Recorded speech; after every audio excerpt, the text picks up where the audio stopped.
I think I got you guys up, and let me go ahead and edit this description. Figure out how to do that. Let me put a description in, that's what I'm talking about. Yeah, okay.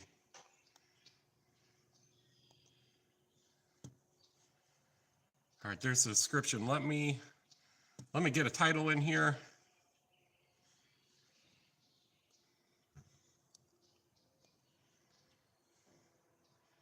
Here we go.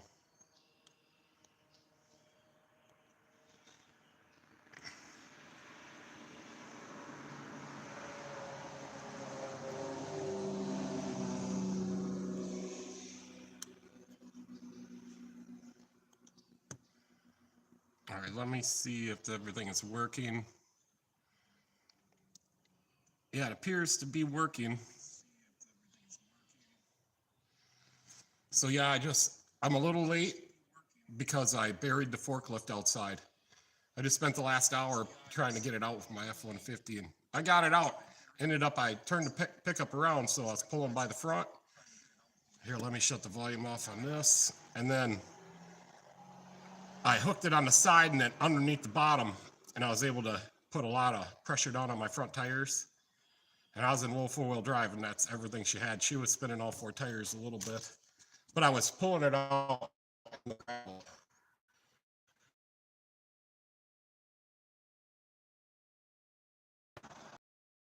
See if I can find my live feed.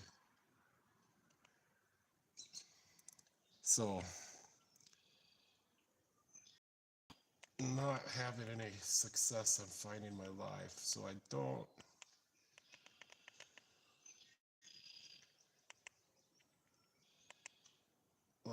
Okay, here it is down here.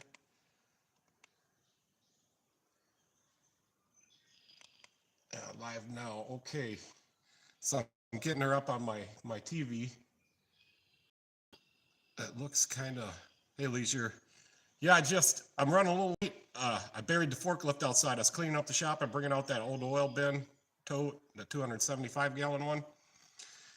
And I was it's out on the gravel lot, and I was putting it out there with my forklift, and I drove out there, and I got it all the way to where I wanted to go.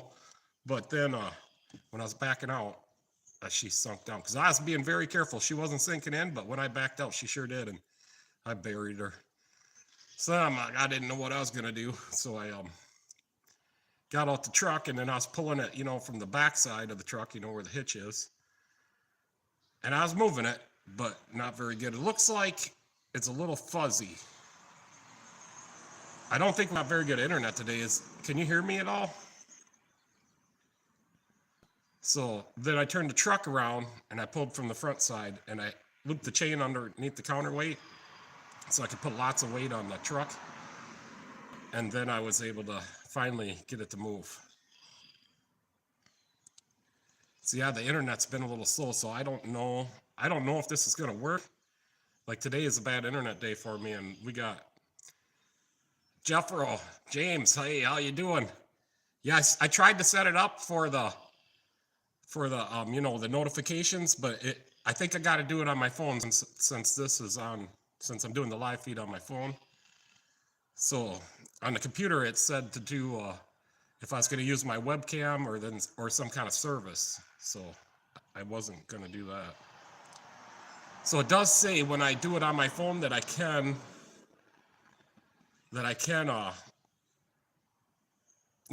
edit the title and stuff. Just I was running, hey Michelle. So I was just running a little late from getting my forklift unburied, and I got it all dug out of there. Yeah, it was awful. I'm kind of sweaty, and I was working really hard. So yeah, I got all the jobs done today. We did 3 cars, 2 air conditionings, 2 oil changes, and a door latch. So, how you feeling, Michelle? So tomorrow's gonna be a really tough day. I got to do struts on a Tahoe, and I don't know if my machine can handle it or not, but I'm gonna find out, and I have to do it. So if I have to take them somewhere else to get them compressed down, And then I'll have to take them somewhere else to get them compressed down. Let me see if we could walk out there. I'll show you where I got stuck with the forklift. Oh, it's awful. Yep, see, I got myself on the TV.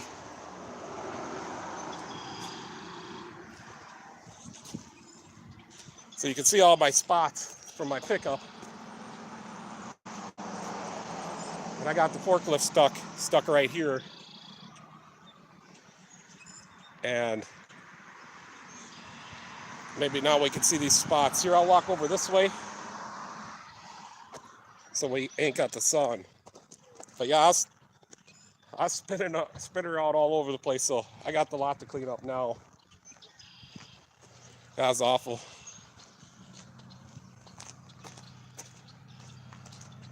So hopefully that worked when I walked outside.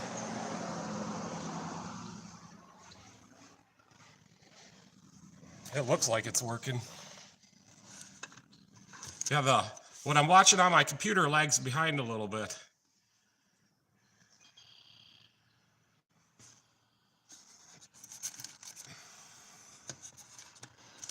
Yeah, I missed Michelle at the shop today and yesterday. So I've been doing everything myself. Usually she helps out a lot. Yeah, we're back inside now. Yeah, my computer lags behind just a little bit. I always got to keep advancing it. So, yeah, I was just cleaning the shop and taking out the oil barrels and the empty ones and putting them outside, and I buried the forklift. Nobody honked at me or anything, so hopefully too many people didn't think, think I was a fool, because I sure was. Don't know what I was thinking. No, I don't know if I broke her. There we go. So, yeah, 75 degrees here today, and I had both doors open, but I shut the other one and then I locked the front door, but I still have this one open, so hopefully no one walks in. If they do, they're going on live.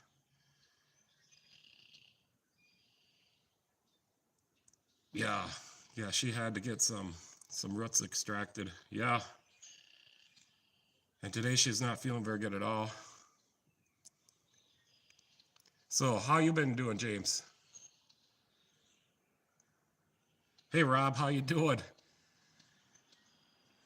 Yeah, I'm a little worked up. I just had gotten my forklift unburied outside. I buried it outside, bringing out the 275-gallon oil tote. So what's the temperature like where you guys are all at? It's 70 right now. It was up to 75 today, and it's like 73 right now. And I got all the work done, so they were going to bring me the Tahoe tonight, but they decided they're going to bring it to me first thing in the morning, so I'll have to go help them. And then I'll get started on that. And then I do have an oil change too right away in the morning, so I'll probably do the oil change before the Tahoe. Yeah, not too bad. It's a really nice day today. It was good yesterday, and it's a perfect day outside today. So yeah, I was just trying to hurry up and get that forklift undone, and I got to sweating a little bit, and worked up a sweat getting it out of there, but just got it out of there, and I was only like 5 minutes late. So 72, 84 was the high today in Connecticut. So you guys got a little bit hotter than us. Doing well here. A friend picked up $250 beater for his kid. Needs help getting it together, so he's got a pile. Some kind of bars. Persuasion bars. Is that what you're? And pliers with me.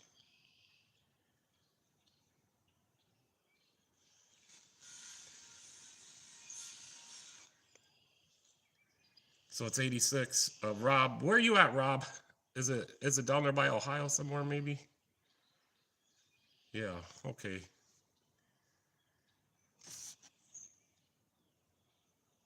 Persuasion, yeah. So yeah, I dug a little hole around the bottom of my counterweight on my forklift to get the chain stuck under there. NEPA. Bourbon, it was 79 in Bourbon County. Well, that's nice. That's maybe a little bit too warm, but yeah, it's gonna get warm. It's going to.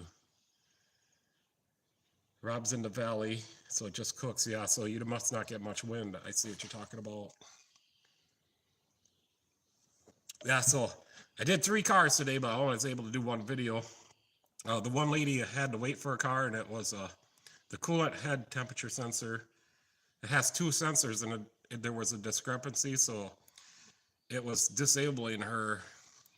Putting it into a limp mode, so she couldn't drive very fast. But I got her taken care of, and she's an older gal, and she's not used to what stuff costs nowadays. And that sensor was like $39, and she just, for that little, I'll show you, it's right here. It's back on my toolbox.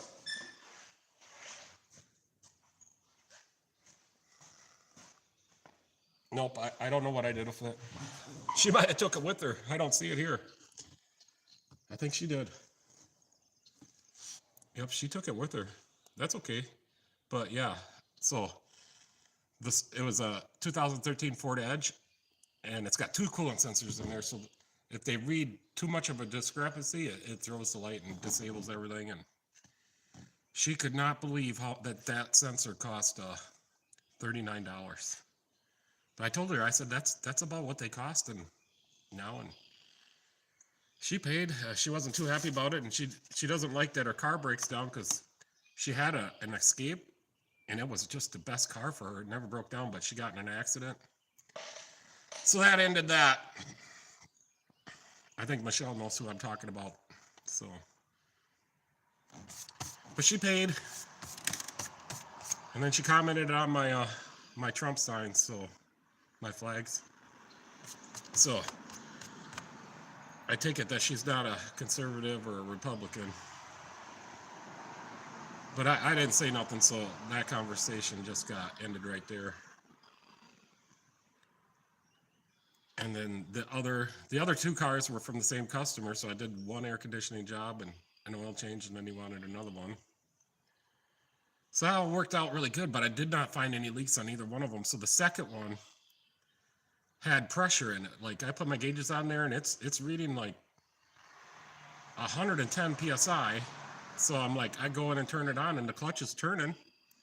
So I'm like, well, it can't be a leak. I don't know what's going on, and that seems like a little bit too much pressure, but maybe from the engine bay it warmed it up.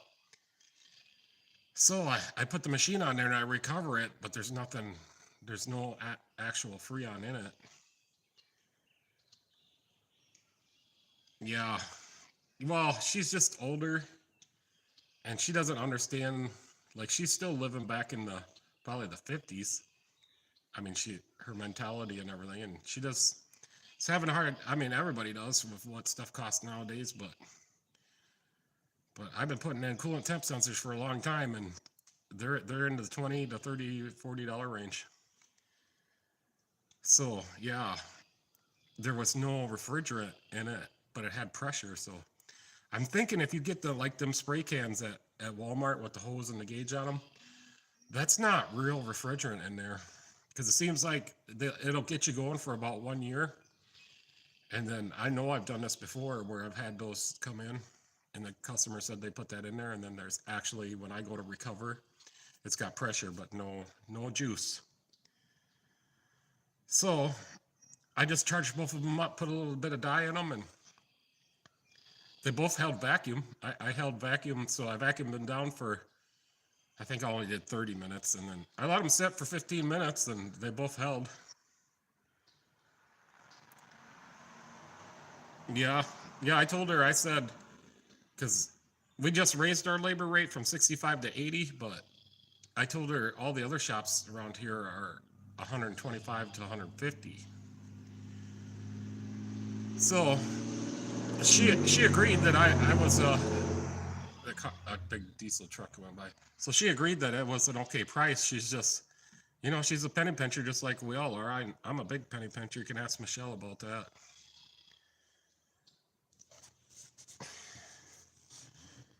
So, yep, and then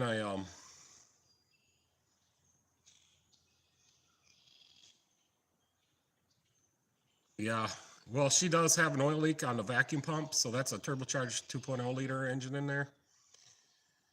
and it has a vacuum pump, for the brakes, and that's leaking oil, and she doesn't want to fix that. And then our radiator hose, the upper hose has a T in it, maybe a couple of them, but it has at least one T in it where one T's off and goes somewhere else. Well, that T is leaking, and I told her about that the last time she was here, but she went to O'Reilly's and they put stop leak in it. And she showed me the bottle. It's the bars leak with the copper in it. I got a dang fly bothering me. Got the door open. Oh, I missed it. But anyways, yeah, so she doesn't want to fix that radiator hose, and she doesn't want to fix the oil leak out of the vacuum pump. So I told her, I said, we got the light off and everything's working now, and you poured the stop leak in it, which could cause other problems later down the road. I said, my thought on the car is it's gonna have more problems. So we discussed it, and she's gonna go looking for something better. I mean, she's a penny pincher, but I don't think she's poor. I think she could go out and get a different car. So I told her which dealer I thought would give her the best deal because I've had 4 customers come in and tell me how good the Austin dealer is. So they have Ford, Dodge, Chrysler, Ram, and Jeep, all at the same dealer.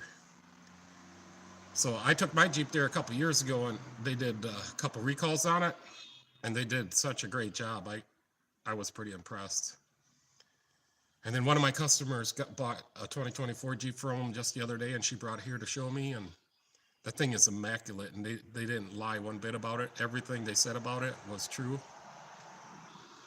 So they're taking care of people at the dealer there in Austin.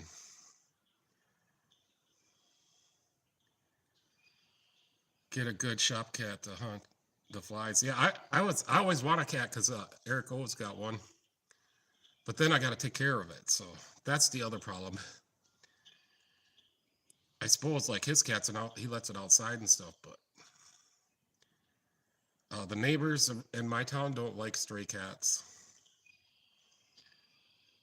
But then Michelle said that, the cat smell with the dog, and I don't know how Daisy would do with the cat. I think she would do okay, but so yeah, this is my setup. So I'm on my phone right here. I look at my computer so I can kind of show you. We'll just go like this. So I'm on my phone, and then my computer's here where I sit, and I got it up there. I'm answering the questions. And then if I walk around the shop, it's up there on my big TV, so I can see it's lagging behind just a little bit. Yeah, there I go. Probably should shave, but I don't got time to do very much. So yeah, there was a big 275-gallon tote there in front of the Ranger on the forklift, like this one back here, and this one's empty too. I got to get rid of this one. So yeah, I just moved one of these big ones over to the side, and then this barrel was over by the forklift too, and I moved that. This is how I put the oil into my furnace, James. I just got a cranker pump with this thing, and then the used oil tote back there, you just put air in it, and I'll just put the spigot down into the little fill area. So yeah, let me show you that part that went bad on that furnace. It's over here.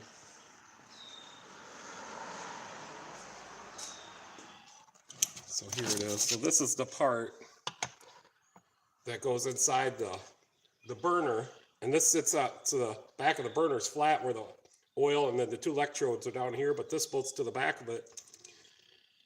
And it's just a little heater, and then it blew a hole in it right there.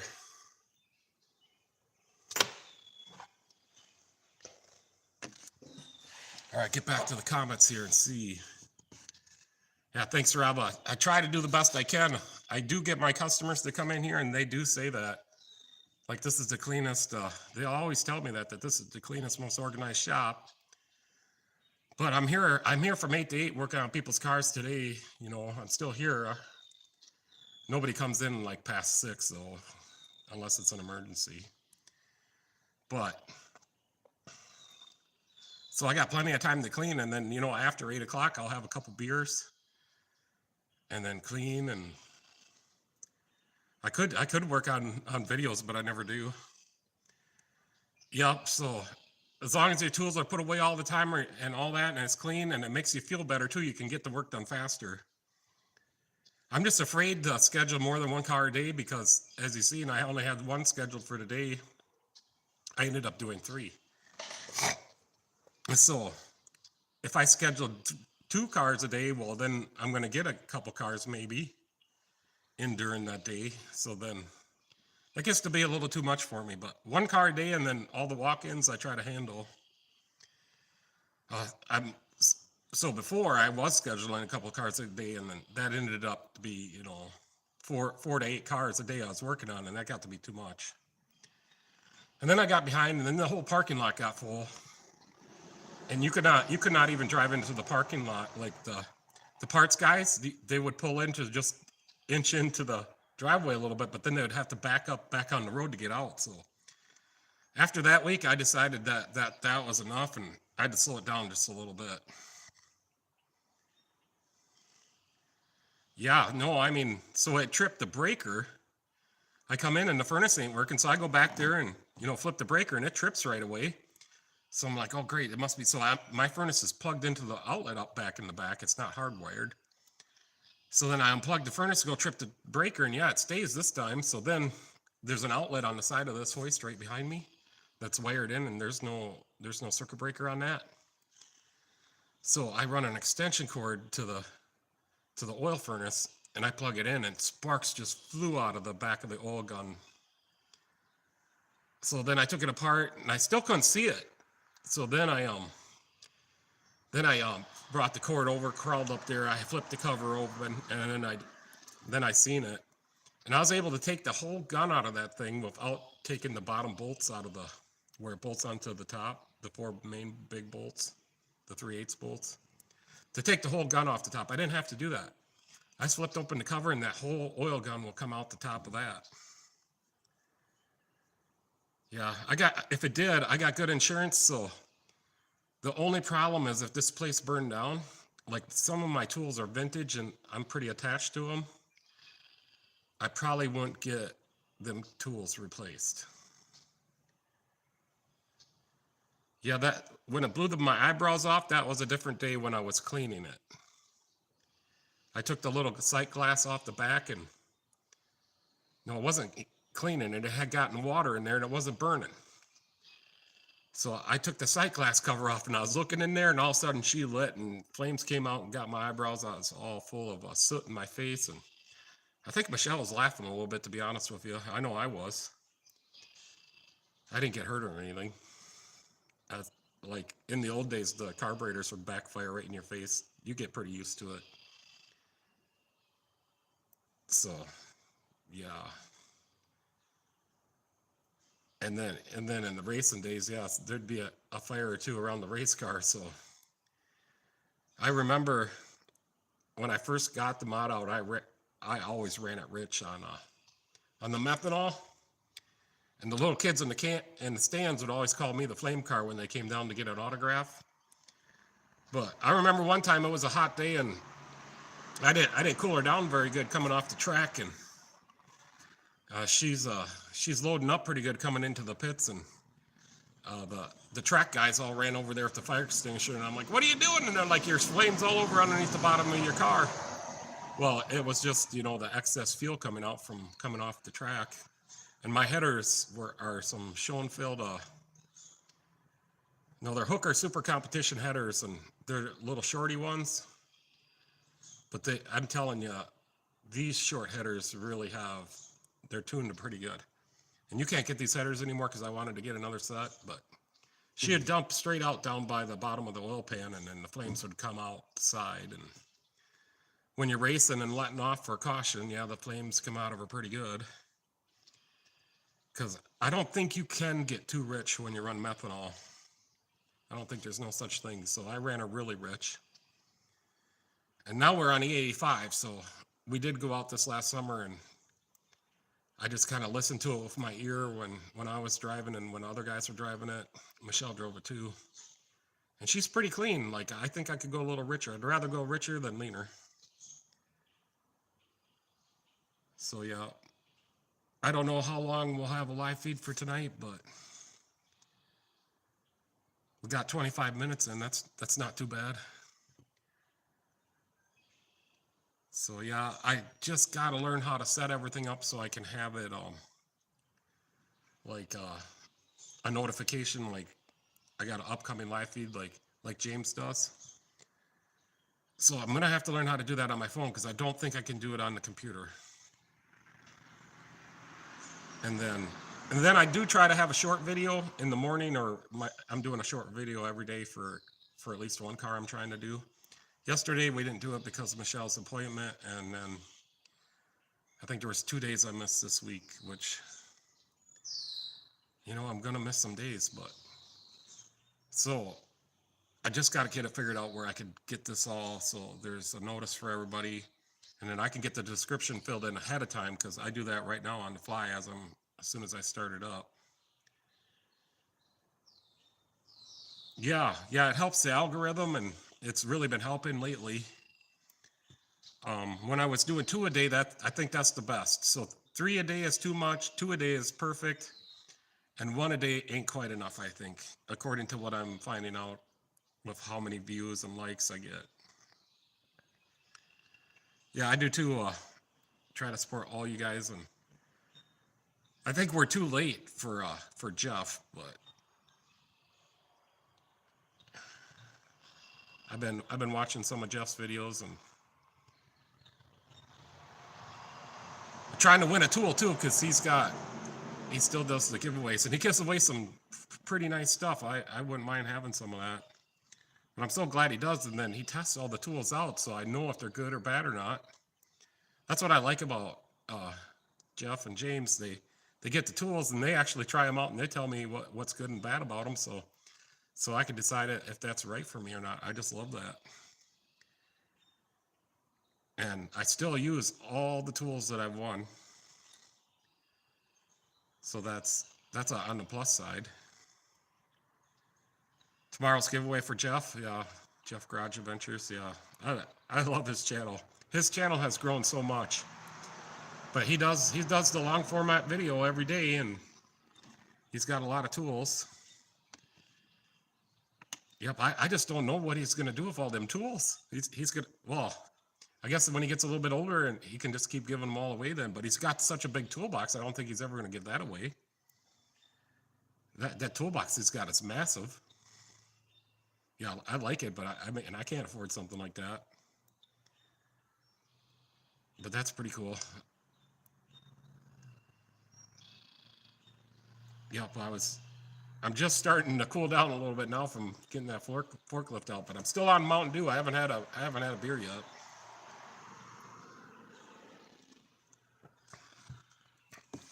Yeah, that box is full.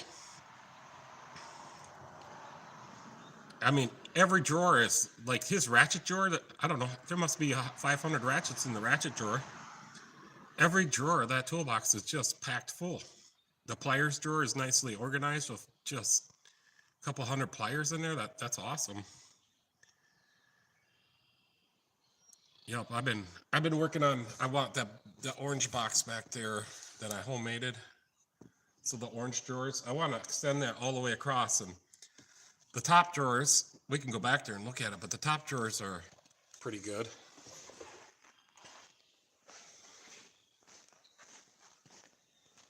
Yeah, I didn't get everything picked up. My cart's back here.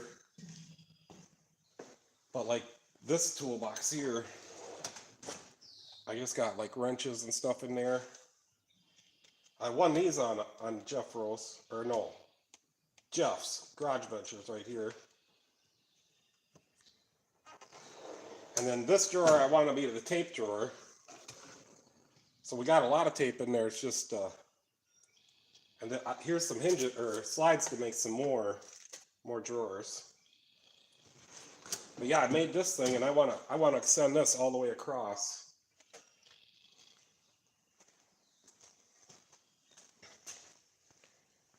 And then that one over there, me and Michelle made for my birthday. And this one's really cool. I love this one.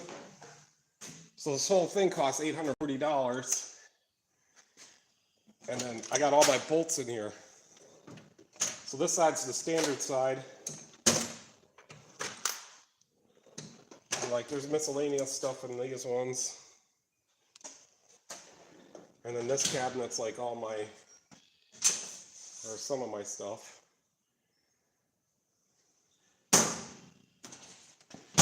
So I want to extend this cabinet down that way. So keep going with that theme all the way down.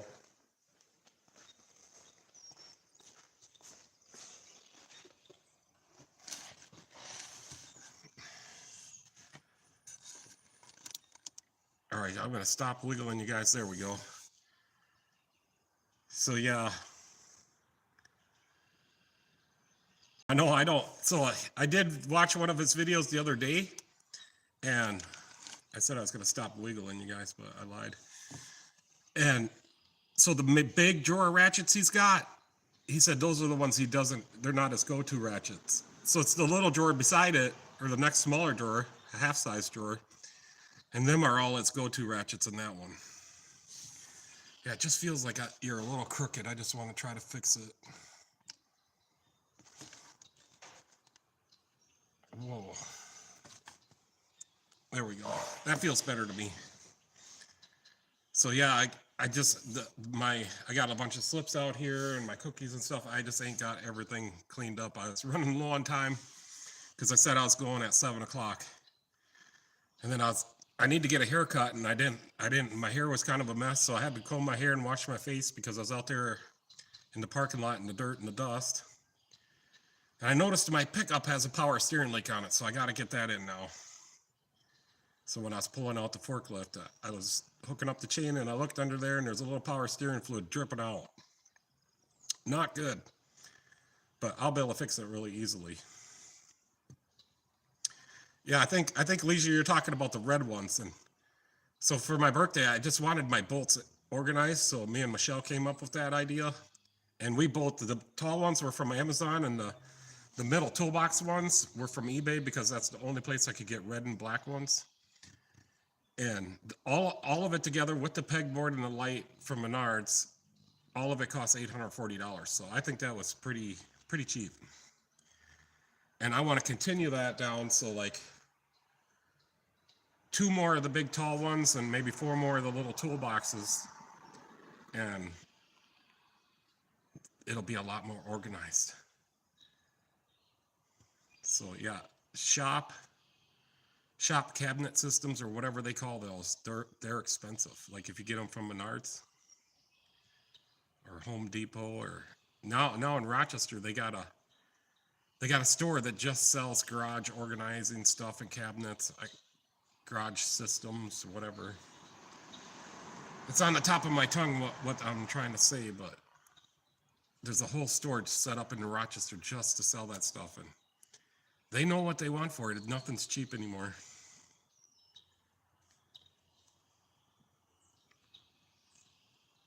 Yeah, so there's a couple more things I got to do on the Tahoe tomorrow, and it's a 2021 Tahoe. It's got, it's a 2021. So I can't remember if it's a 10-speed in there or the 8-speed. I think it's the 10-speed. And we got to do a transmission drain and fill on that one with to change the filter. I got to do a washer fluid tank, a coolant reservoir tank, both front struts, and there might be something else. And then it should be ready for service. Yeah, there are some tools, tools I don't use very often that I'll forget which drawer they're in, but they're used like once every 10 years. Yeah, I want that drawer just to be for tape. So once I get a little more organized, all tape will be in there. Like if I go shopping and I see a roll of tape that I don't have, I always want to buy that tape. I just like tape. But right now the extra zip ties are in there, so, and some other stuff. Torque wrench is in there, or the digital one. I don't use that very often. I do watch that Royalty Auto Service once in a while, and I wouldn't be able to work there. And he said, or Sherwood says that, you know, he's not a dictator on torque, but I watch his videos and he is, he wants every single bolt torqued. I do not torque every single bolt. I guess when you got the experience, the many years of experience I got, you know how tight them bolts are supposed to be.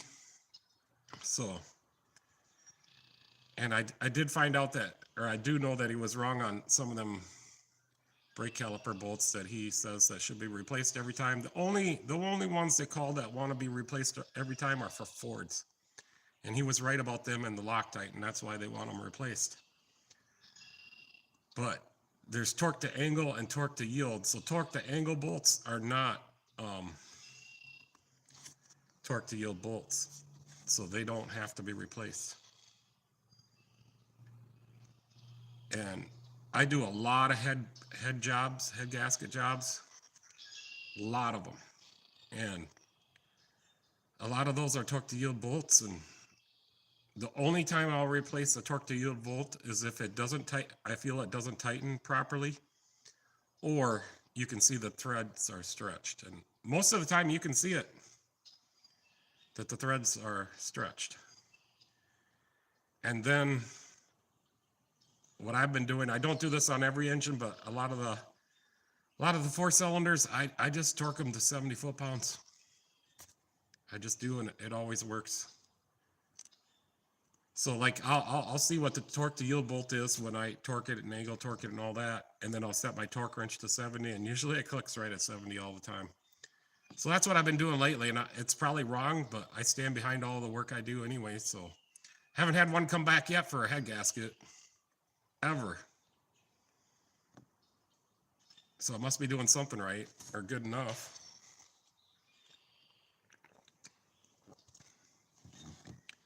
Let's see, there was something weird that happened the other day. Oh yeah, so the Suburban I did the front pads on, he's one of my customers, but he missed his last oil change. And it's due for an oil change again now. So it was here 10,000 miles ago. But anyways, yep. So like rod bolts, and so like if you're building a race car engine, like you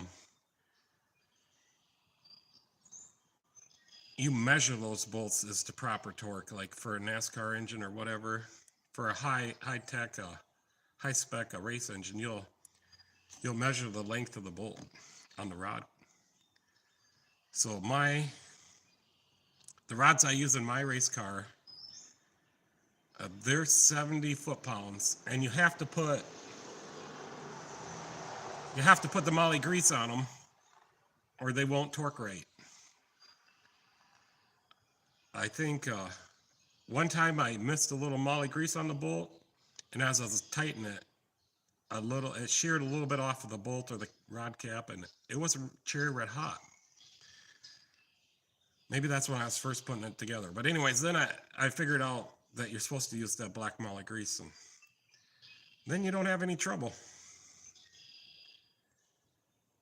So that engine in the mod has 55 nights on it, and I learned from the other engines I had before that if we pull the pan and, you know, you pull a main cap and a rod cap off every night of racing, you'll save that engine from blowing up. So the engine that's in there now, I think I've only pulled the rod caps off like twice, and the bearings had no wear on them. Same with the mains, and that's got steel main caps in it, so aftermarket ones. So I didn't like to pull off the mains because the machine shop to put their splayed caps and the outside bolts go into the water jacket. So when you took a main cap off, you were going to lose some coolant. So you had to drain the coolant off if you're going to pull the pan. So I think I only did maybe the mains once or twice, and there's no wear on those either. And I can remember, so I had 1 3/4 thousandths on the mains, which I thought was a little bit tight, but probably about perfect. And I had 1.5 thousandths on the 1.5 to 1.25 thousandths on the rods, which I thought was tight. But the bearings don't show any wear at all, so that was. So what I did learn, you know, like when you're pulling your pan, like the oil screen, the pickup tube would get a crack in it. That would always have to be welded up. I never found one that was tough enough to survive dirt track racing. I found a wrist pin keeper in the oil pan one night, so I had to pull the whole engine down and replace a piston before the next race. It broke the what am I trying to say? So where the wrist pin is, the keeper gallery, it broke the outside of that out, and I found all the pieces in the bottom of the pan and the little circlip. So I'm like, oh, that ain't good. And I looked up in there and I was able to figure it out which one it was. So we just pulled, I think, the one head off and got a new piston. And I might have honed it a little bit because I think it touched the side just a little bit.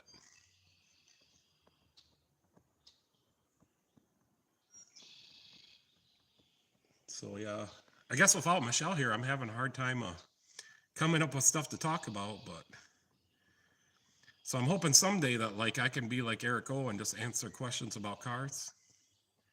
And I can pull up Mitchell 1 here, and if I get stumped on the code, I can look it up. And I got my little code book right here. This is what I started out with back in the 90s. So here's the list of all the codes. Oh yeah, you guys didn't even see that. So it's from AutoZone. And my dad gave me this book back in the 90s. And it's got a description of what every code is and what to check for. So this is how I got started in diagnostics, and I've had this book ever since then. And like, here's a note that I made on this code to help me out for the next time. But now we got computers and Mitchell 1 and Google. So haven't used this book in a long time. But I still keep it in my computer case, and I've had it out for the live feeds because it gives me something to talk about. But so this is for like first gen OBD2 cars. So a lot of these codes don't translate to the newer cars. They have a lot more codes for the newer cars. So yeah. What was it, Michelle? It was 2 weeks ago we ran Napa out of 5W20. They didn't have any more. So yeah. So the Napa oil is made by Valvoline. So I had a customer the other day that brought their own oil, and they brought Valvoline. So I just and he paid more than what I would have charged him to do his oil change for the oil. So I'm like, how much did you pay for that? And he's like, I can't remember what he told me, like $28 or something. Valvoline, yeah, well, yeah, I don't know. It's probably better than some bulk oils, but so I showed him right on the side of the jug, it says made by Valvoline. Now, that doesn't mean it's the same exact formula. There could be some stuff left out or maybe added to it.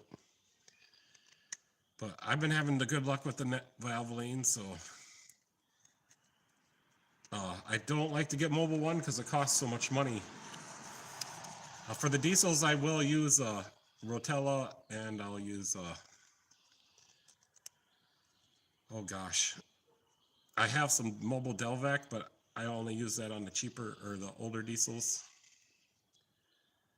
So I guess mostly Rotella. Like, I do have some of those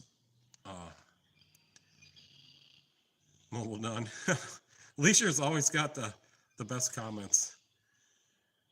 I always like his comments. And so I got one of those Dodges that got the Eco Diesel in it, and it uses 540. I do that. I got a couple newer Fords with the I don't even remember what size, 6.7s or whatever they are. We run 540 in those. I got I got another car that runs 5. Oh gosh, what is it? Some Euro or oil. Yeah, it's not a diesel, but it's a BMW or something. And there's no dipstick on that car, but it holds like 8 or 9 quarts. I think, yeah, that was like the first time I ever had to change oil on. I'm pretty sure it was a BMW. And me and Michelle went out there and we're trying to find that dipstick and we can't find it. And she comes in here and looks it up on the internet and it doesn't have one. You got to press some buttons on the dash and stuff, I think. And it uses some kind of, gosh, what kind of oil was that? Maybe it is just 540 Euro oil. I don't know. Let me type it in. I'm just drawing a blank.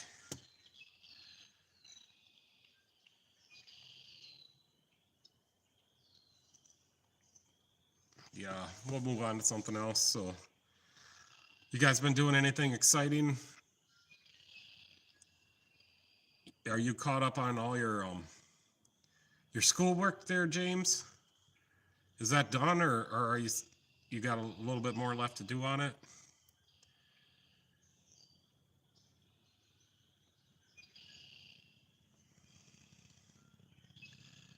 I think that's why you said you weren't doing as many videos, since you had so much schoolwork to do. Oh yeah, people got the motorcycles out. There goes the Harley. Yeah, you can see I've been sweating a little bit. My hair is a little wet in the back.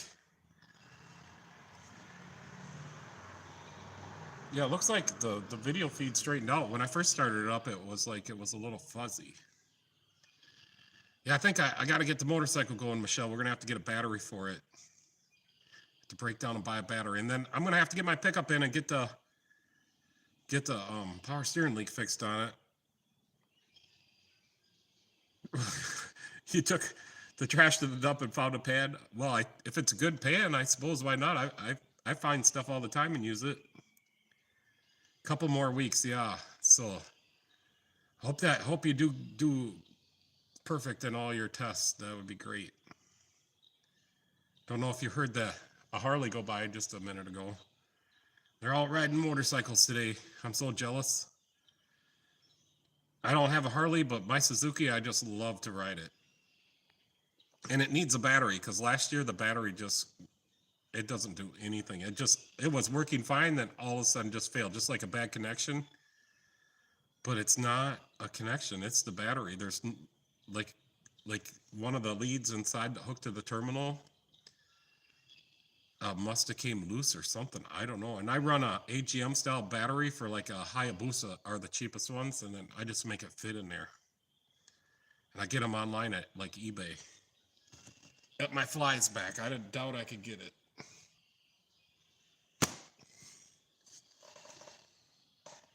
I think I winged them.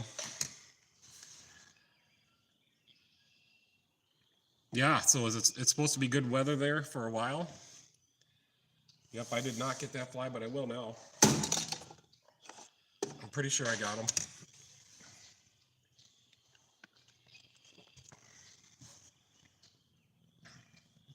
Yeah, this box here. So this oxygen sensor I bought, it's still working. It was like a month ago for the guy. But I know I just bought the cheapest one, because these things are expensive.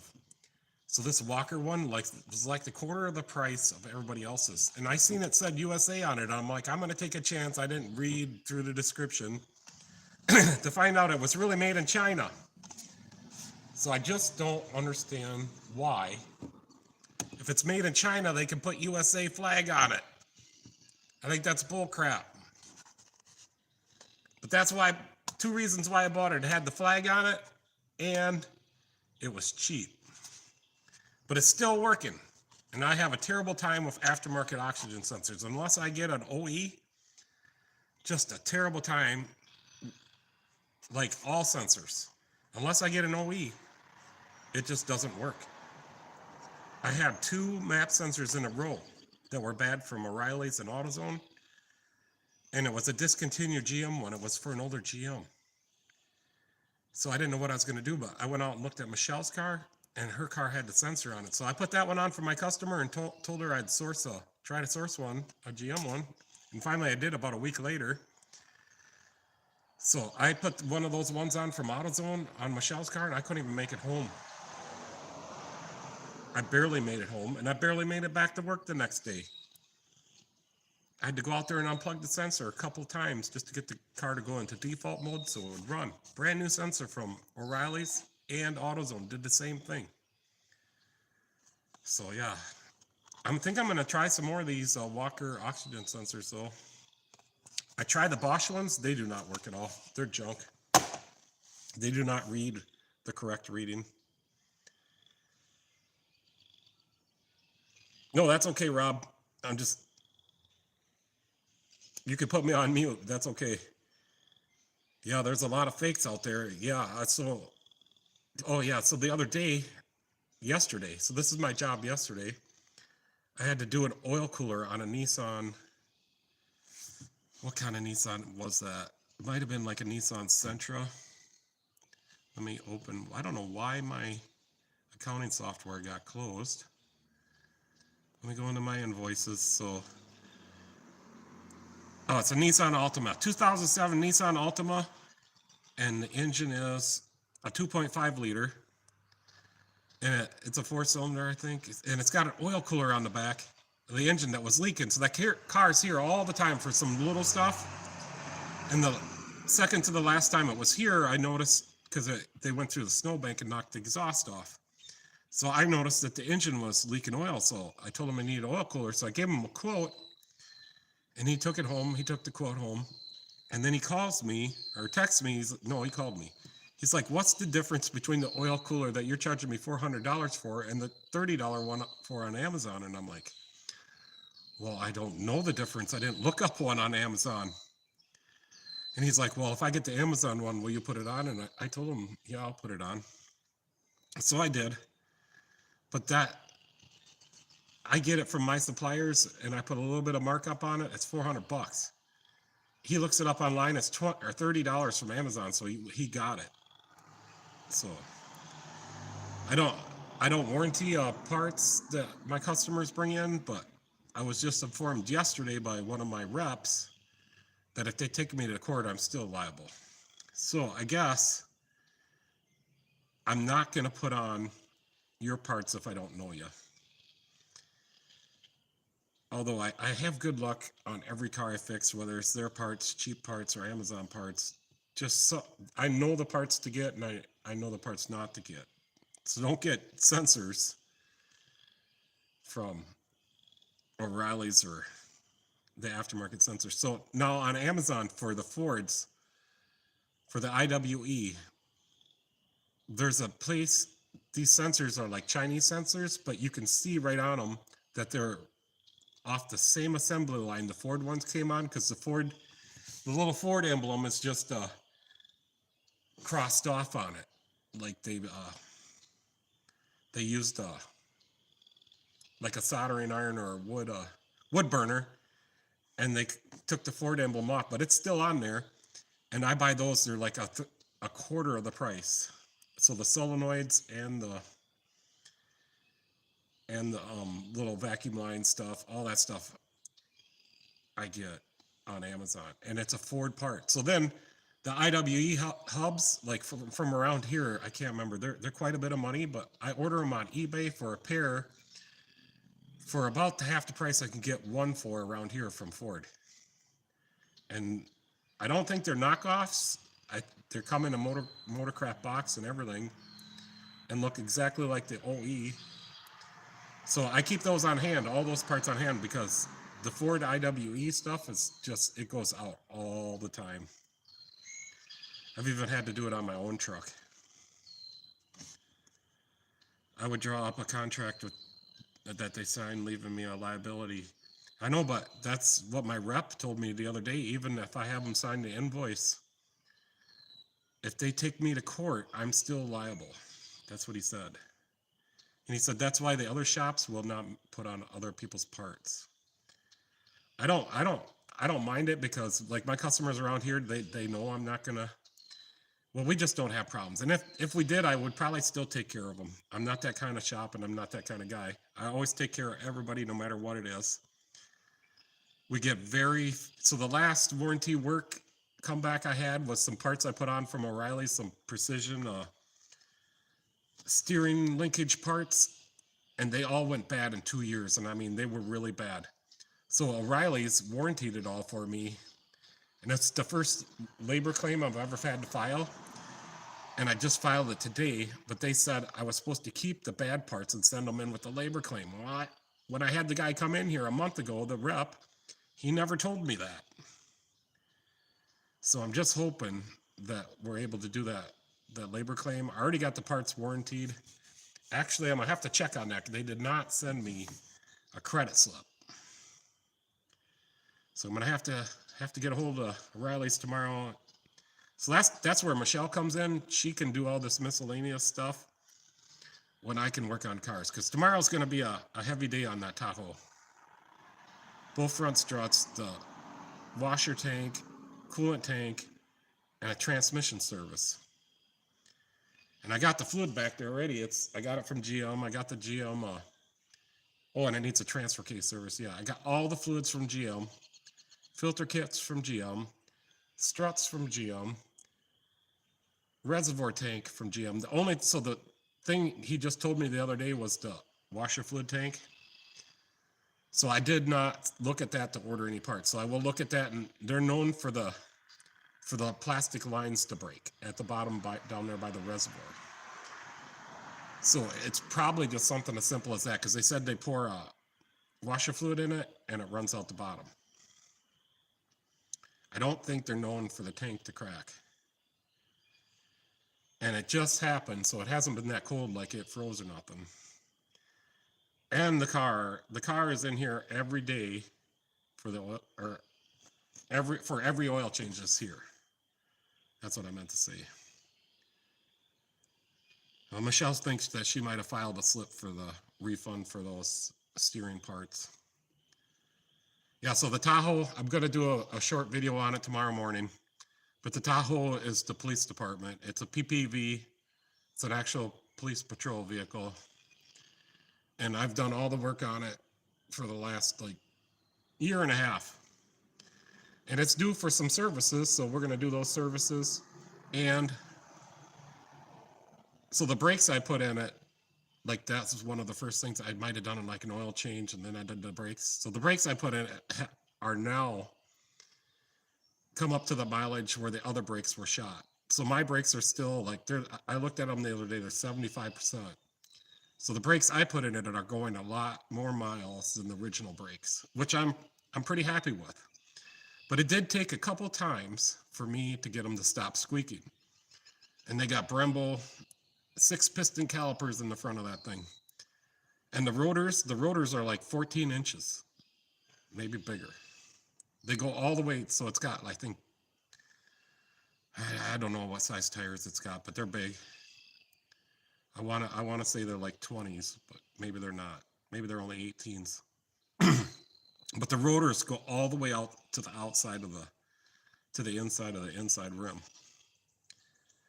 So when I did turn those front rotors on my rotor turning machine, on my rotor lathe, brake lathe, and I could only turn one side of those rotors at a time because they're massive. They were huge. I couldn't get both sides of the cutting bit to go at once like you normally do.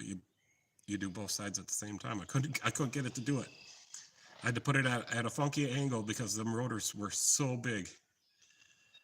And I did check the rotors. They will have to be replaced next brake job, but they're not wearing into it. They're still completely flat. There's no lips or grooves. And the brake pads are 75%, and it's got 25,000 miles on it since I put them in. So the original brakes only went 30,000 miles. On the back brakes, I did put all PPV GM into the back. And they're doing really good too. They're 80% on the back. So not sure why the factory brakes wore out so fast. It's still got the same calipers. I never replaced those. Still the same front rotors. The back rotors I didn't replace because they were cheap. So the reason I didn't put brand new rotors on the front is because they were like $300 a piece. And the brake pads from GM were like $350 a set for my cost. So I ended up using Napa Fleet pads, were the only other ones that had Brembo for the Brembo brakes for the police cars. But now my other rep from Rochester with the DFC pads, they do a lot of fleet work, and they do have pads for that police car. So I'll be putting those in next time. I'm just rambling on so much that I'm getting thirsty. Yeah. Distracted on Thursdays. Yeah. Okay. I thought it said Thirsty Thursdays, which I was gonna get a beer. Yeah. So I don't know when you're coming in next, Michelle, but you'll have to look for that slip. Must be a kid going by. He's revving on his engine. Oh, yep, it was Tanner. I know that kid. Yeah, so we're gonna have to redo the driveway again, Michelle. I got her all dug potholes out there.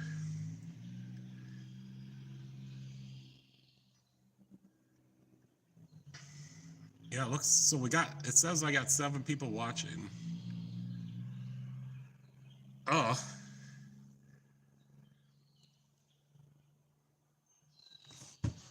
So yeah, I got the door open. Right now it's like the perfect temperature. Let me see what temperature it is actually. It says it's 71 right now. I think like this 71 is pretty close to ultimate temperature to be working in. Yeah, so I thought you said you were just distracted on Thursdays. I thought you were, I didn't read, I was just looking at your comment, and it just reminded me of Thirsty Thursdays. Leisure knows a name for every day of the week, and I think he says it's from his old boss at the hardware store where he used to work at.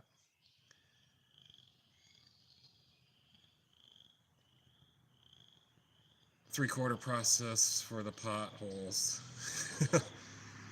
Can't chat much on Thursday after a bit.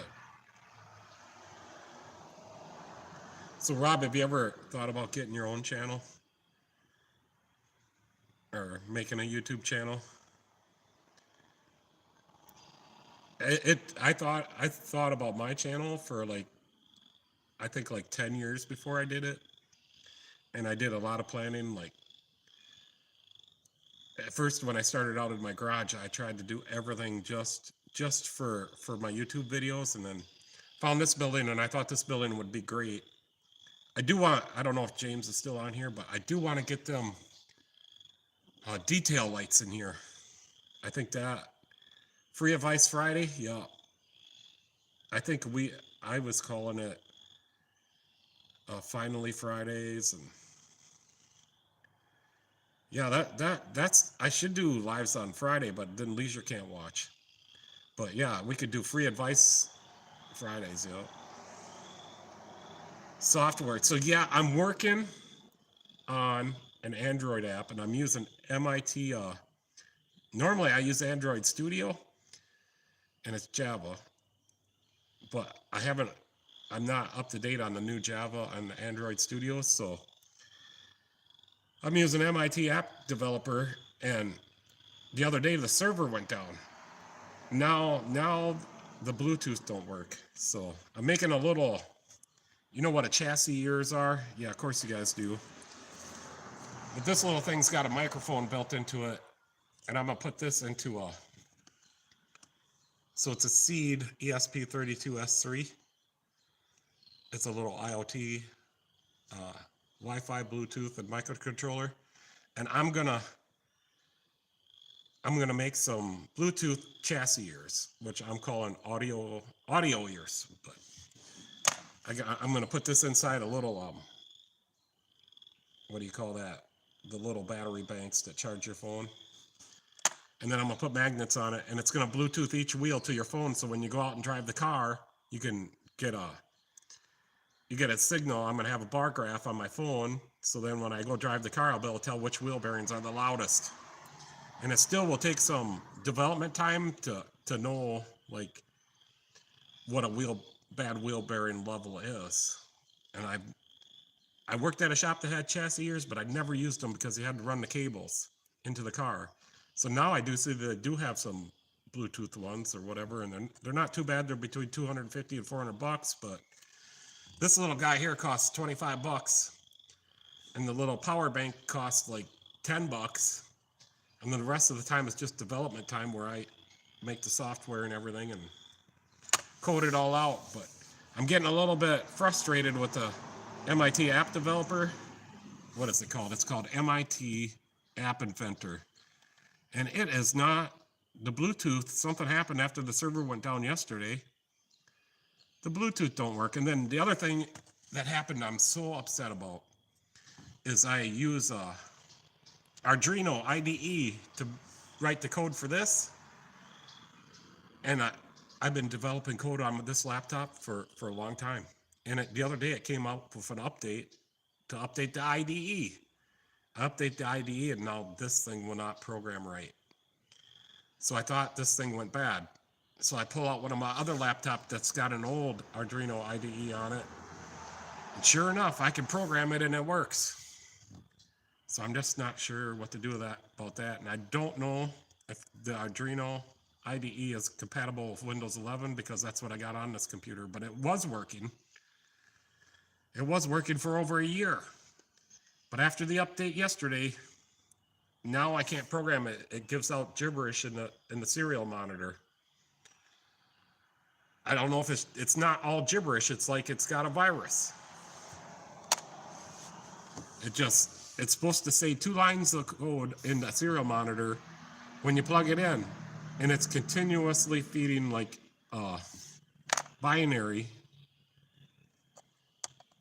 out. Yeah, and then that server went down for the MIT App Inventor. Yesterday was a weird day for computer stuff, I'm telling you that. It's like they got a virus. And I see there you can log into a different part of the MIT App Inventor to report issues, but I'm already logged into that MIT App Inventor. Why can't I just report this issue? You got to be logged into another one to report this issue. So I just haven't gone any farther. Somebody else said something about the server, but nobody said anything about the Bluetooth side of it not working. And I know it's the same code I had from the night before, and I downloaded it onto the APK onto my phone. So I plugged this in after it's programmed correctly on my other laptop now, and it communicates with the Bluetooth, and it sends an audio signal to my phone. And I would show you, but it's on the phone that I'm using as a camera right now. So I've been now a day and a half that I can't do no development because I'm using MIT App Inventor when I should be using Android Studio. It just takes, the first app I made took 3 years of coding, and there's like a couple 100,000 lines of code in it. It took me 3 years. I guess I did it after work each day. I used to have a daytime job. So after work each day, I would come home at 5 o'clock and I'd go up on my computer and I'd code till like 3 o'clock in the morning. I did that for every day for 3 years to make my first app. And I did publish it on the Play Store, and I did make some money with it because I would sell, it was for one car. You could get it for one car for free, but if you wanted more cars, you got to pay me $5. And I think I got paid back pretty good. So let me go, I turned off my feed.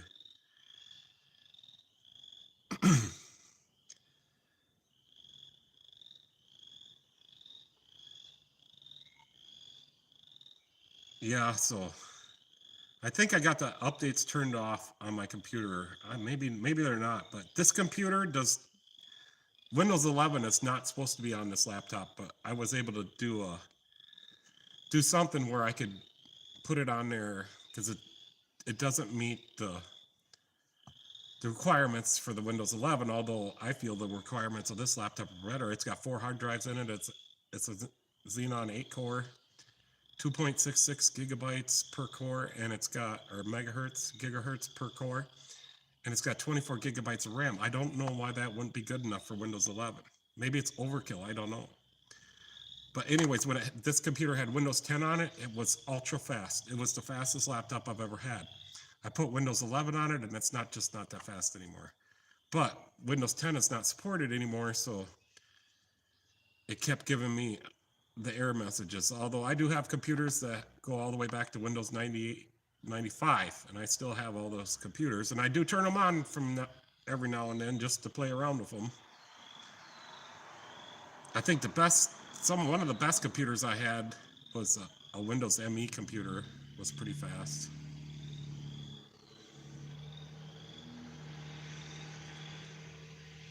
Yeah, so I've just all done development for myself, but I'm sure if you're doing it for a job, it pays pretty good. I've never had anybody ask me like to make an app for them.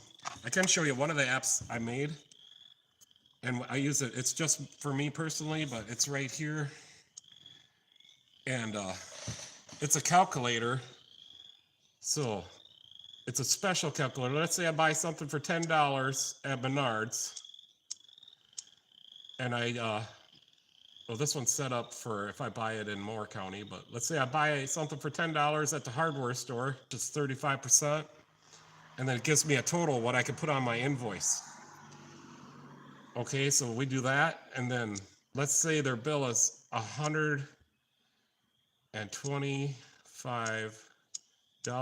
and they pay with a credit card. I got to charge a little bit extra for my credit card use from a machine. I got Square. And they charge me per transaction. So then I'll hit this button.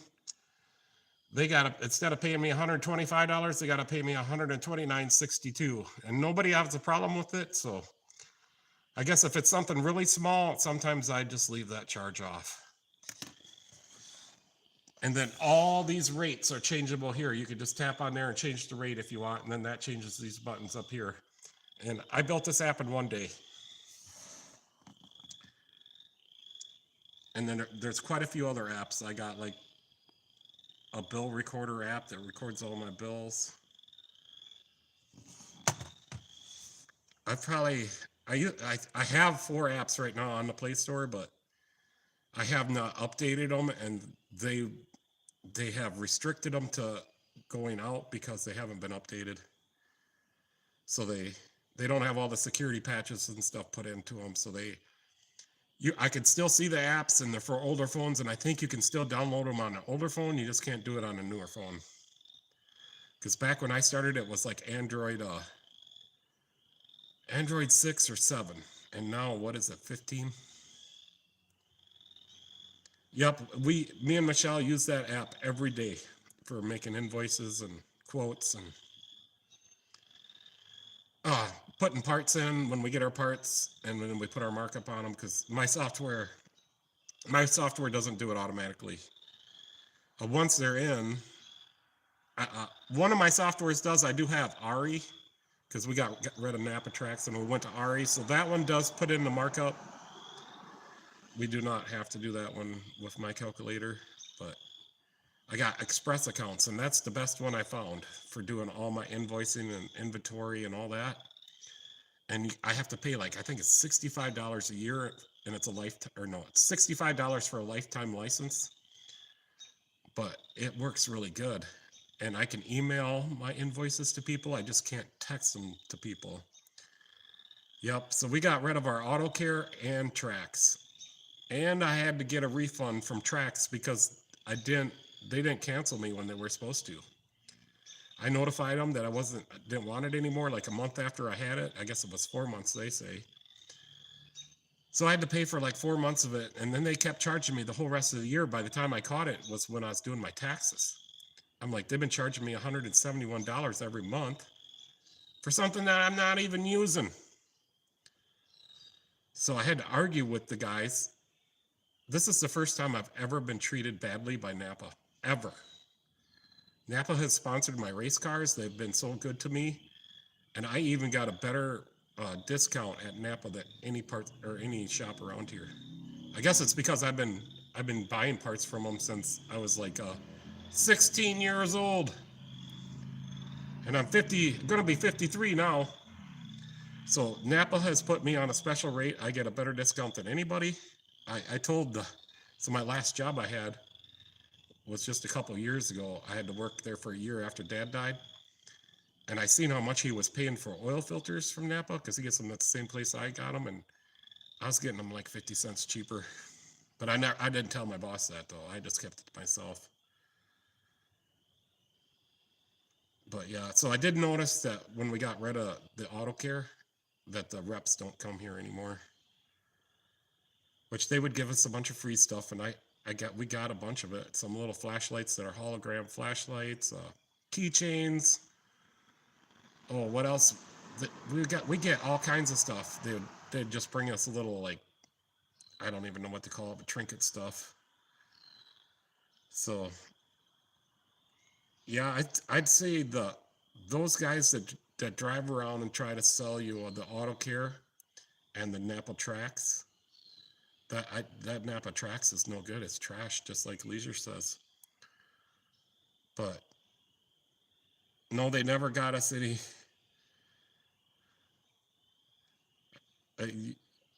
Oaxaca steaks. Are you mean like Omaha? No, they never had any of that. I've never gotten any. I'm afraid to buy meat that's online. Like, how long has that stuff been sitting and how many preservatives? It's kind of like the Quick Trip hamburger. If you don't open that package of Quick Trip hamburger and you leave it in the fridge, it'll never spoil. But it smells a little funky even when it's fresh.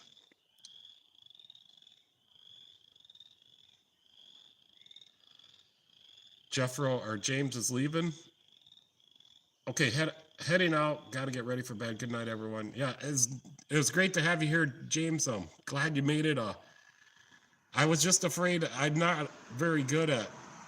I just wanted to get more used to doing live feeds, so I wasn't making a complete fool of myself. Because you've been doing it a while. You're pretty good. You're pretty relaxed. You sit back, you talk about stuff, and you kind of know what you're doing. So I kind of, I didn't want to invite somebody that already, so I just would be a little more embarrassed. And then Leisure found us like on our second one or something, and he's just been kind of hanging out. And Rob found us, so I'm gonna learn how to put out that like, hey, there's a notification and that I'm gonna have a live later on this day. I wish I could set it up because I plan on doing it on Thursdays at 7 o'clock all the time. But yeah, hope you have a good night, James, and thanks for coming. Yeah, so I appreciate that, Leisure.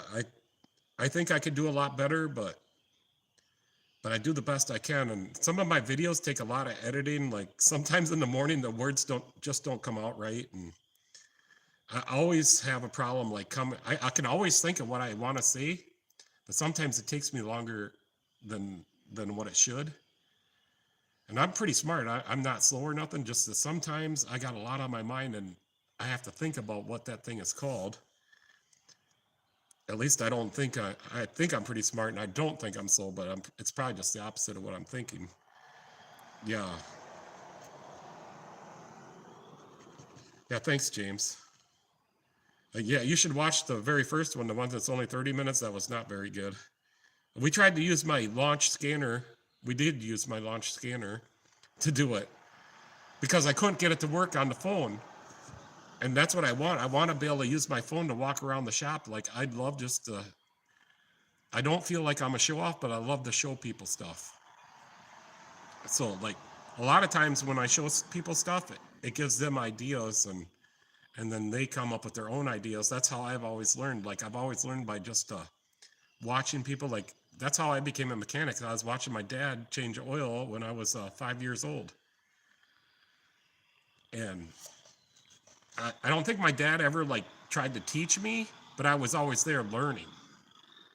Like, he could see that I was watching, so he would, like, if something was like, I remember one time we had to weld something on our Dodge Dart, And then he said, well, the reason there's these, see, here's where it is right now, but they have these rolls, like this is, I can't think of the thing, but metal is stronger when it has a roll in it. What do they call it, Leisure? So you know what I'm talking about. So the more, like, you put a crease in it, and we do this on our race cars and everything. Oh, I can't think of it. But yeah, so my dad would tell me stuff like that. That's why that metal is like that, so it's stronger. But I don't think, and my dad was a teacher. He taught at Votex and different schools along the way, and he's got had so many he had so many certificates for every kind of everything from diesels to cars to trucks, semis, everything. And he had so many teaching books and manuals and so many tools. So my brother got a lot of the tools. I got some of them. I got enough to make me happy. I had most of my tools already by the time Dad passed. And Scott, or my brother, he got a lot of them, which he puts them to good use. And if I ever need to borrow one of them, I'm more than welcome. And my brother's more than welcome to come here and borrow them. And my brother does more like ag and heavy equipment side. And my dad, he did have some big sockets up to like 4.5 inch, 1 inch drive. So he had so many tools, just so many. And so up until the day he died, he was helping me at the garage, or almost. And he would work on the small engine side. So towards his older days, that was more, easier for him to do. And he had all the Briggs and Stratton tools. Yeah. Dad had some big sockets. They're huge, and my brother's got them now. I would never be able to use a socket that big.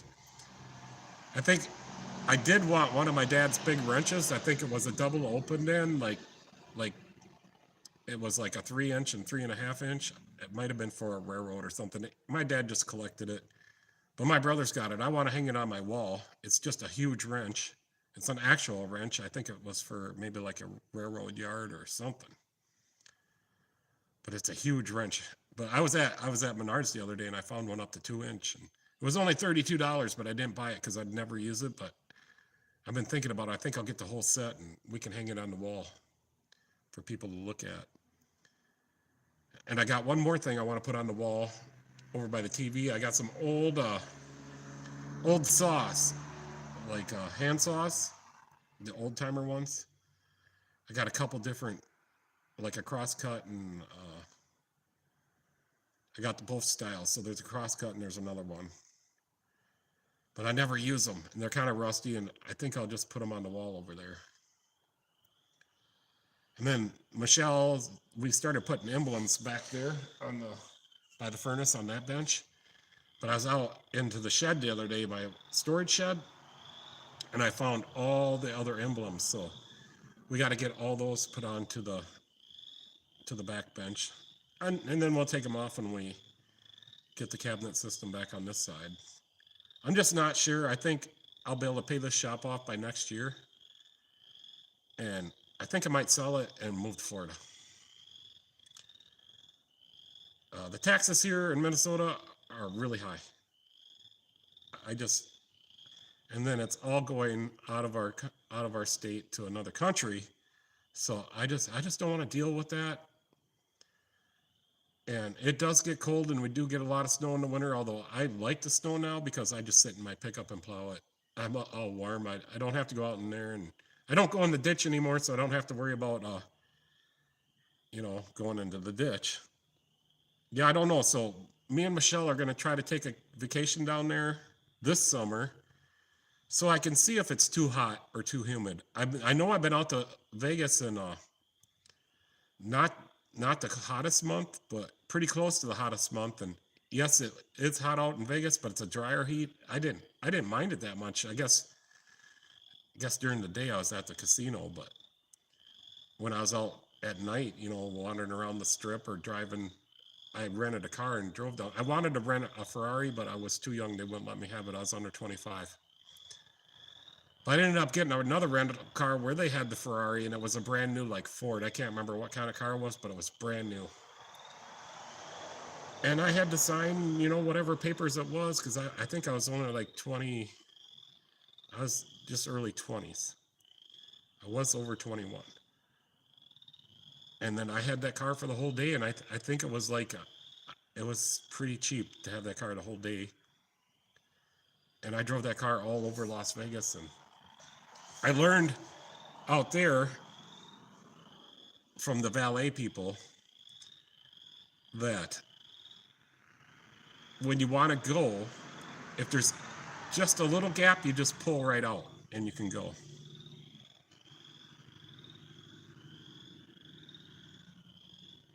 Yeah, it does get pretty hot and humid here too. I just want to know what it feels like to be out there. So I think, yeah, we need to start getting there. I see another, I went down, took the recycling out just before the live feed, and there's another person down a couple blocks that's got their big RV out on the street. So they're getting theirs ready. I think, I don't know. I don't want to put water in the tanks if it's going to freeze, but I think we might be good. We're getting pretty close to the time where we can and start getting it ready. I need to rotate one of the tag axle tires. It's getting a little choppy, so I need to rotate that. They're 147 pounds apiece. I'm thinking about just going to 2. I can't remember the number, but they're like, if they're a D5 battery, they're a bigger battery, like for construction equipment. I was thinking maybe going 2 of those instead of the 4 cell phone tower batteries. And the 4 cell phone tower batteries are AGM, and my charge controller can charge those. It's just it seems like we use them up pretty fast, and they were given to me as the cell phone. I used to know a guy that took batteries, and he would sell me batteries. These are core batteries, so they've already been used up, but they do have some power left in them. And I'm thinking maybe we'll get some new batteries and try to lighten it up, because I did hear a story last year that some states check the weight on motorhomes, and you can only be a certain weight. Yeah, there my picture got a little fuzzy. Is it getting fuzzy on your side? Like, the internet is not doing good today.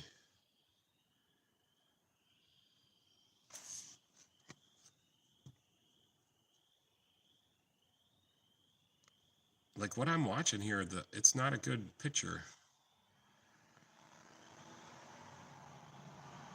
Is the picture okay, Michelle?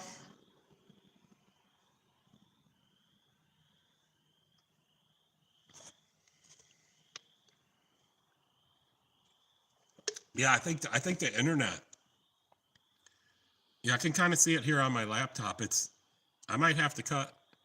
Yeah, I think the internet. I think the internet is going out.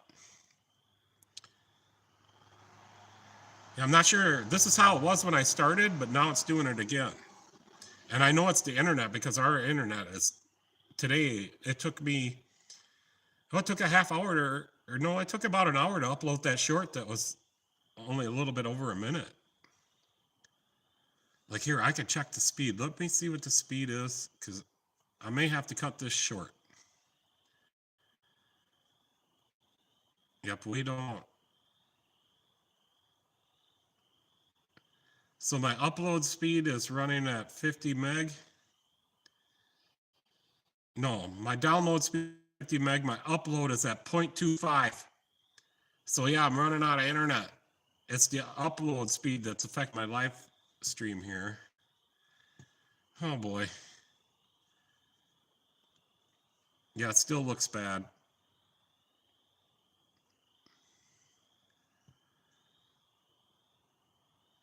Yeah. So when, like, certain times my upload speed could be, where would it be? I've had it up to like Yeah, it's on a.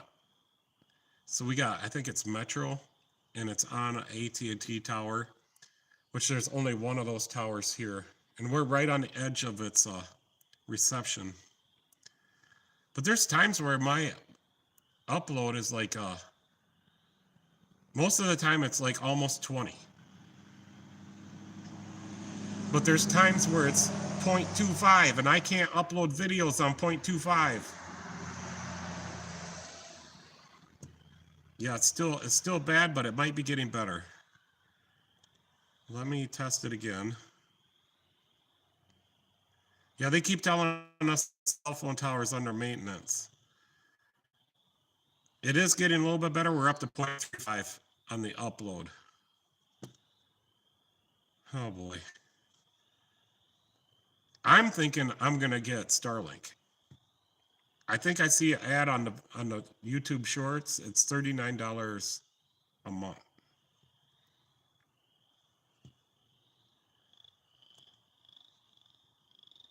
Yeah, 0.25 upload is, I don't know, that could be like around dial-up maybe. I don't know what the dial-up was, but when I ran dial-up, it was way better than of course I suppose the videos, I wasn't uploading videos. But my dial-up, I had like an ad hoc Wi-Fi system. So I did a lot of Wi-Fi stuff back in those days.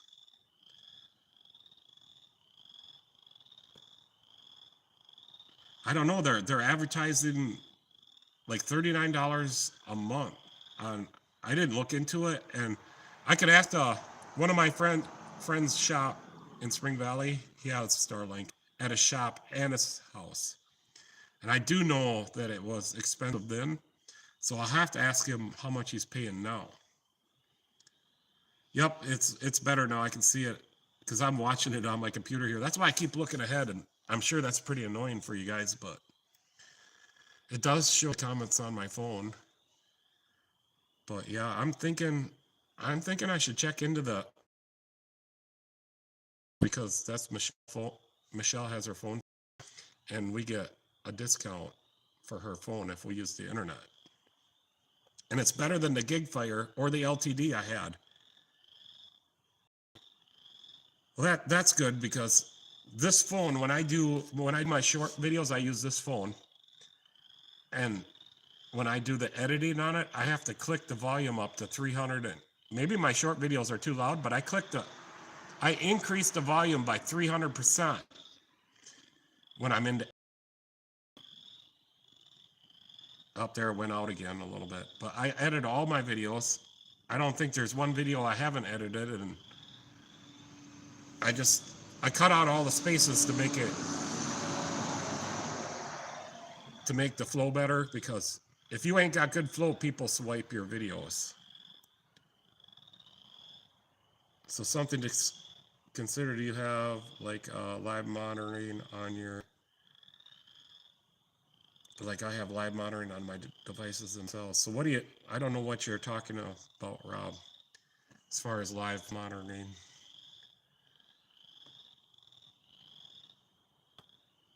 So my phone, oh yes. So at my house, I found out, because I was calling the internet, and we had LTD, and I was calling them, and they said, no, it's on my side. They could come partially into my routers, and I could come partially into theirs. But they said, it's on your side, and I told them it wasn't, but they were right. So I started unplugging all my IoT devices. It was none of those. I finally found out it was the surveillance camera in my garage. I unplugged that, and my speed went up to what they told me I should have. But that was with LTD, and whenever it rained, we did not have internet. So I got rid of that. And they switched to GigFire, and then they raised their prices. It was more expensive than I'm paying now. So the only problem I see now is I'm missing upload, and we have called them, and they say they're working on the tower. Because when we're in Spring Valley, we have great upload speed, but there's no 5G here in Grand Meadow. So, but I don't think I need 5G.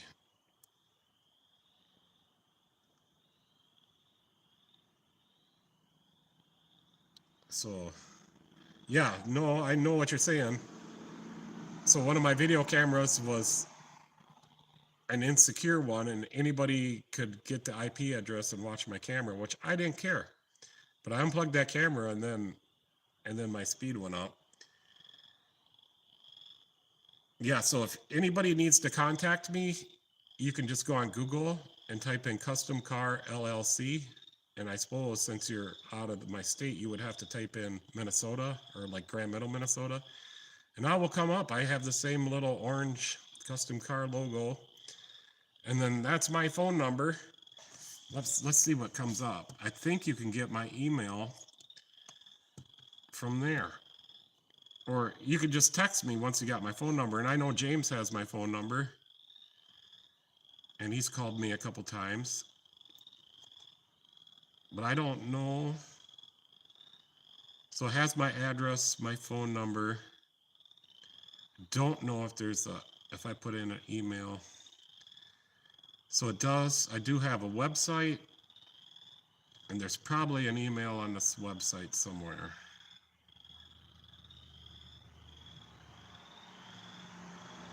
I'm just looking at my website.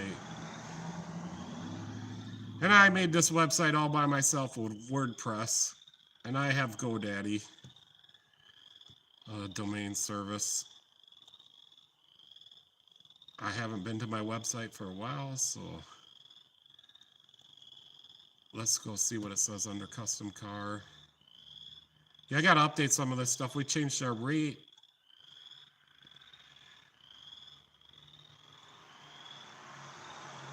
And I do make money from the ads on my website, just a little bit. It's like a couple cents a day is what I'm making. But I do make some, there's probably some unanswered comments in here. I hardly ever go to my website. But I'm not seeing where I get the contact information. But I know somewhere on this website there's an email. And I used to do some articles. I don't do those anymore. And I coded a game in HTML. No, it's not HTML. What is it? So if you go on my website, you could play this Boa Snake game, but you have to use a Chrome browser because it doesn't work. It's not cross-browser friendly. It's in HTML and JavaScript. And I posted the code on here. I typed all this code in myself. I spent, I don't know, a couple months figuring out this code, and it does keep score. If you use the Chrome browser, which was what I used to play this game, and a couple people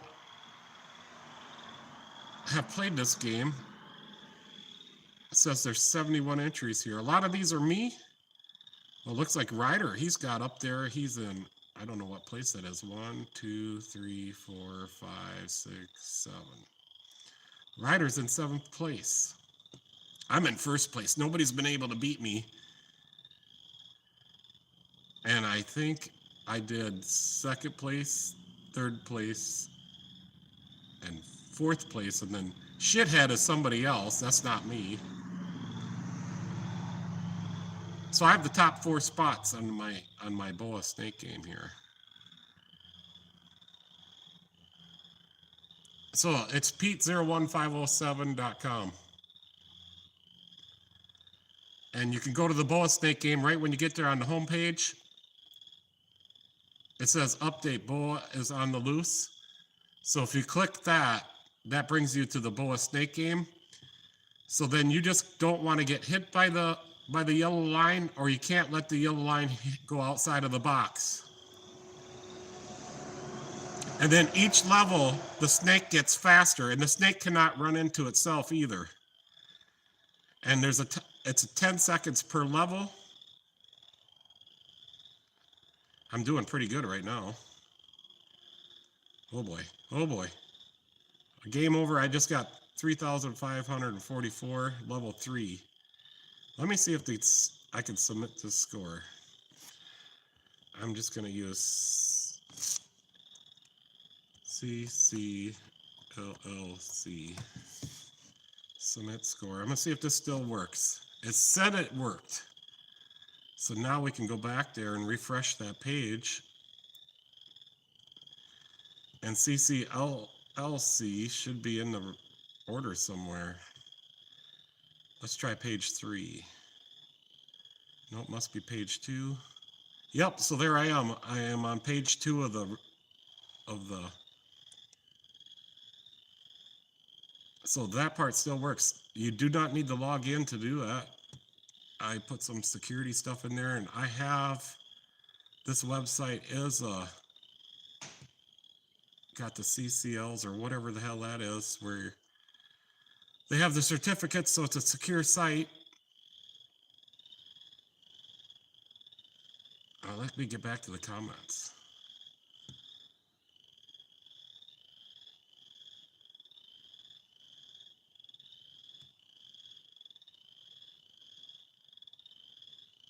Yeah, so we just got fiber here too, Rob, but it's way more expensive than what I'm paying right now.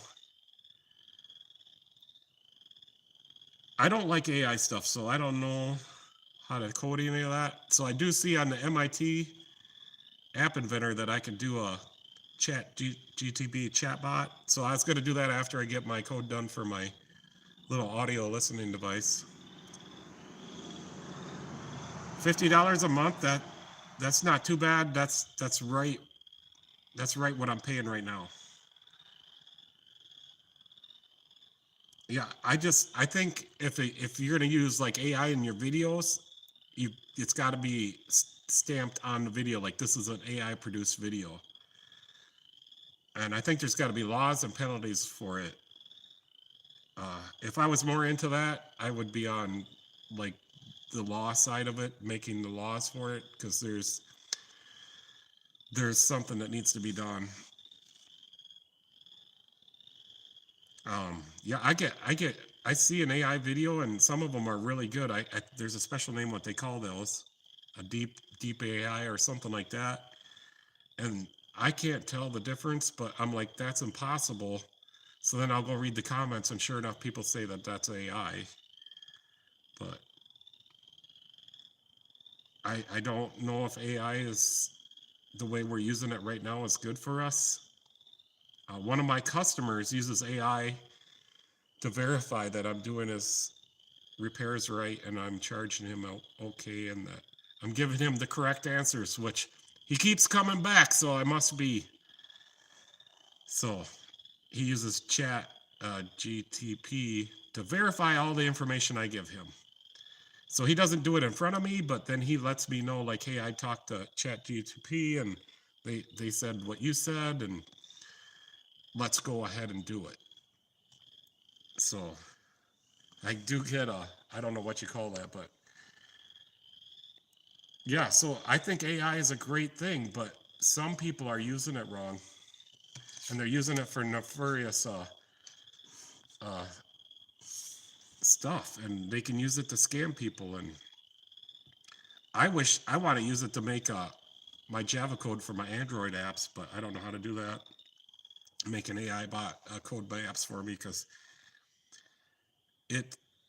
so I'll show you another app I made, and I was one of the first people to ever do this. So we'll just go in here to, it's called Sky Journal. But I just want to show you one of the features I came up with. So it's starting, and I came up with you call that a navigational drawer or something? But I got dual drawers. There's one on each side. And I think I was one of the first developers to figure out how to do that. So let's see, can I open this one and swipe open that one? Yeah, kind of. So then if you click this, that opens that side. Not sure what the manual, the manual opening for that is the 3 bars up on top. And it can back up to SD card, it can share, send. I can change all the fonts, the colors. And the reason this one is red is because I use it at night. So this is kind of cool. If I see a satellite, I'll click that. So it registers 1. If I see an airplane, registers 1. See a falling star, it registers a 1. So if I click falling star again, it now counted 2. Now it's 3. And let's say I clicked it too many times, I think you can long press something. There's a way to change it back if you press too many times. And then you can change what these say, and it remembers it. So if I want to change what falling stars actually says, oh, there's where you change the miscount. So I could change that to anything I want, and the phone will remember that as long as it's on your phone. And then you never have to save this, so that you can also write in this text box, and you never have to save it. It automatically saves whenever it goes, whenever you put it into, like I press home, so it's automatically going to save that. And then the next day, it automatically refreshes to another day. And if you save something on the previous day, then that's where it shows up in the side nav. Yeah, I used to be pretty good at apps, but I'm better at fixing cars. I just never made much money doing software.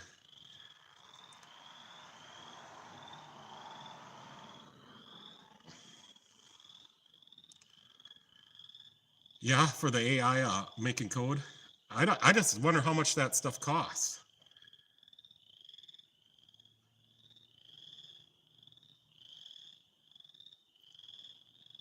Yeah, so I first learned how to code, and it was called BASIC, and it was on Apple computers, like Apple IICs or something. And then I got Commodore computers, and I could write my own codes, and I used to write codes all night long. And then I do make some, I don't have nothing published for Windows apps, but I do have some software I made to help me do the lottery numbers. And I spent years, and I still develop on this lottery number software. It's called, I can't remember what I call it, but the one, it's hard to win the Powerball, and I don't use it for Powerball, but I would use it for the smaller number games, and it could, yep, I did get a Commodore 64 eventually, but I had what was called like a Commodore Plus 4, which is the same thing. It was just from Radio Shack. That's where my dad got it for me and my mom. But I should have kept it, but I eventually sold it.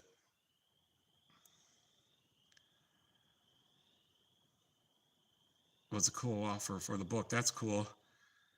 So one of the guys that taught me how to program microchips, like PICs. I do a lot of PIC programming, and I make like all kinds of stuff.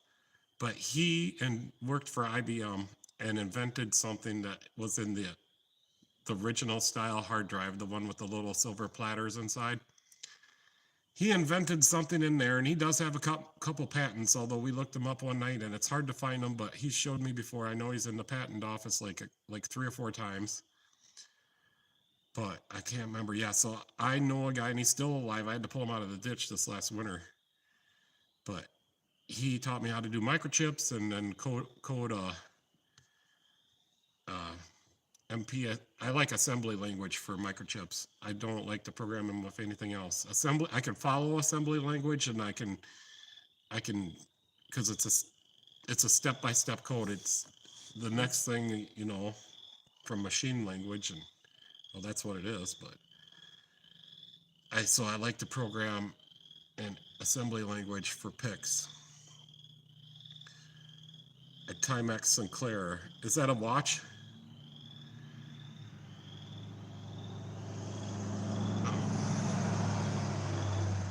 So yeah, I just couldn't make any money from coding and programming and development for all my IoT things. I've got my thermostat that runs my furnace in my house is an Arduino, or maybe, yeah, it's an Adreno. So I was going to use an ESP32, but I decided, oh, home computer. Yeah, that must be, I don't remember what that one was. Do you know? I should look it up. But anyways, the thermostat in my house completely runs off the furnace. So it runs off the 24 volts or the 35 volts AC of the furnace.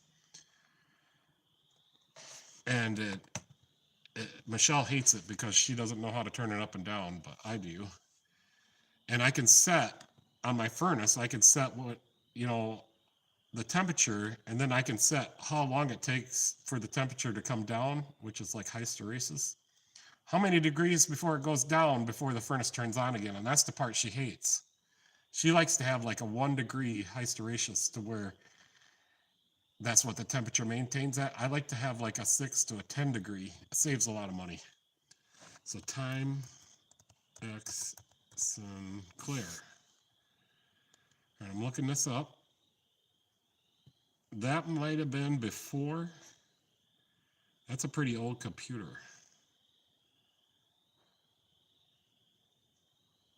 Here's what I need, the wiki on it.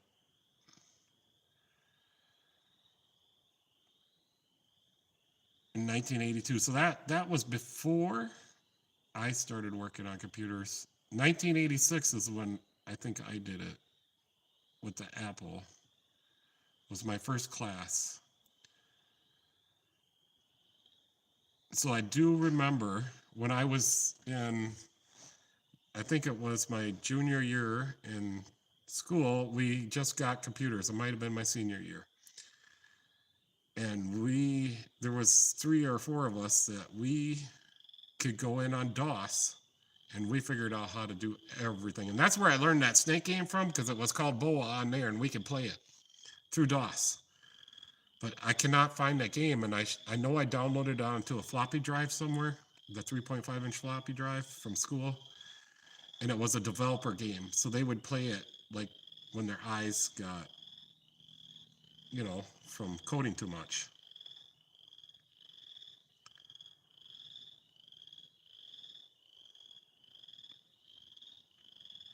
Yeah, Michelle's talking about the thermostat. You get that difference between on and off, and that's what saves you money.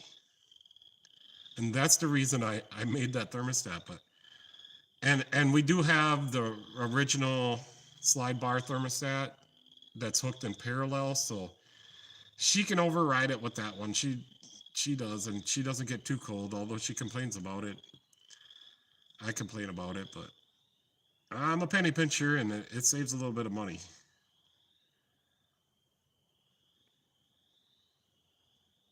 Yeah. So, but yeah, that thermostat I made from the Adrenos, that's been running, and it's got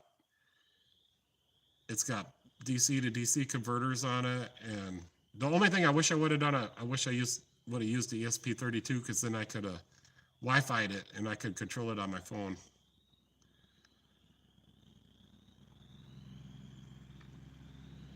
I think it saves money, but semi's coming. I'm just glad I haven't had to turn on the oil burner for almost a week now. So yeah, I'm starting to stockpile oil again for next year. I think there will be a day like Saturday. I think it's supposed to be a little bit cooler. Maybe I'll have to turn on the oil burner again. But yeah, I love, when I got time, I love messing around with the IoT stuff and programming stuff and making apps. Sunday, Monday here, I'll have to fire up the pellet stove. Yeah, I used to have pellet stove. I loved it. I sold it. I wish I wouldn't have sold it. I set mine up with little grates in the side so I could throw like little chunks of wood in there. And then I would also burn like pine cones in it. And towards the end, when I had it, I dripped a little oil in there to make a little oil burner. Yeah. Yeah, I actually put like a light dimmer for like house lights to control the auger, to slow it down just a little bit, to conserve on pellets. So I could like fine tune the auger rate of the pellets. But yeah, I love that pellet burner, and I wish I wouldn't have sold it. Maybe the guy that has it now, maybe he'll sell it back to me. I don't know. Maybe I put a couple different little gadgets in there. And sometimes when I do that, other people, I know how to use it just fine, but other people don't. But he's never come back, and he works at O'Reilly's, so he's never said anything to me like, hey, I didn't like that furnace, or hey, it didn't work right. But as far as I know, he's using it, and he does use it in his garage. Yeah, I told him there's a regular thermostat right beside the one I built, and they're hooking parallel, so either one will turn the furnace on. And that's what I read. So I read online, like, you shouldn't make your own thermostat to run your furnace at your house because it might not be foolproof. And it might not work, or it might start a fire, or your furnace might not turn on. But I've never had a problem. And I built a bunch of digital analog charge controllers back in the day. Here, I'll go get one. Yeah, Rob, we can come back here to the prototype lab. And it's kind of a mess. But here's where I do a lot of my development. And we can turn on the light, and that turns on the soldering iron too, so I never forget. But up here, where are they? Right here, charge controllers. So I had the boards made. Well, they're stuck in there. I just had these out the other day. Well, here's one of them. So I designed that circuit board and had it made for me, and it's got my name on it.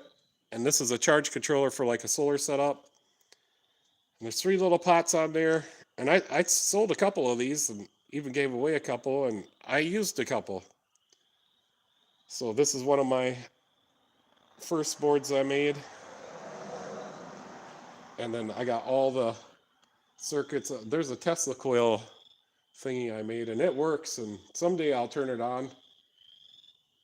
And then I got a couple computers over here, and just everything's just full of like for circuit boards. And here's my pick stuff. And then I got like an amperage gauge up here. So you see all that dust on there. Power supply going through this amperage gauge, and then there's a couple wires here, so I could test up to 800 milliamps. So that's important for like drawing like batteries dead. Like if you do a charge controller for solar. Here's the last little one I'm working on. It's a timing board. So you put 12 volts to it, and then it shuts the 12 volts off after about 1.5 seconds, depending upon the load. So it's just a MOSFET, a diode, a capacitor, a Zener diode, and a little resistor. But yeah, I need that for the starting units I work on. For the, oh, I almost tripped. It pulls in a solenoid that turns on the output cables for 2,000 amps of DC at 12 volts power. And we use a locomotive solenoid. Oh, now this thing is screwed up. So it uses a locomotive starter solenoid, a 32 volt solenoid. And then that thing pulls in the pull-in coil, which is higher amperage, and then lets that pull-in coil go after the solenoid's contacted. And then the solenoid turns into continuous duty. Because there's 2 coils inside a semi-starter solenoid. There's a hold coil and a pull-in coil. So it operates the pull-in coil long enough to pull in the solenoid to cross the contactors to get your output cables powered up. And then there's 4. I gotta go shut the air compressor off.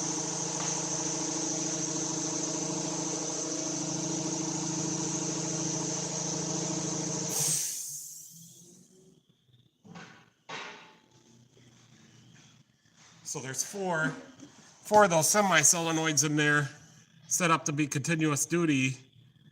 And then you can have a switch with a microcontroller, and it switches it from 12 volt to 24 volt for output. It's a starting unit for 12 or 24 volts at 2,000 amps. So there's 2 21 SI alternators in there, and there's 4 group 31 batteries, 4 of those semi-starter solenoids for 32 volts, so they're locomotive ones because that's what runs on 32 volts. And they're made to be continuous duty on 12 volts. There's a board. Run to the machine. So my computer says that we might not be connected. Oh, maybe now it is now. Yeah, I like to. Yeah, so you should get into the solar. I've done my solar water panel. I guess it's not electric solar, but it's been running since I can't 2008 maybe. And then we put solar panels on the motorhome. I used to have them on my garage, but I'd have to go up there in the winter on the roof to clean them off, and I almost fell off the roof a couple times. So I don't want to have electric solar panels up on a roof anymore. And I got new roofs, so I don't want to put any holes in the roof. So, yeah, see, we're losing upload speed again. But yeah, so I got some on the motorhome roof, but that's the only place you could put them. I got two, I don't know, they're 225 watt sharp solar panels. Can't remember. We do have another channel, me and Michelle, for the modem. So later on, we'll start doing some videos on there. Yeah, I think I might have to end this feed. Starting to lose internet again. I can see it here. But yeah, you guys we came up with some interesting.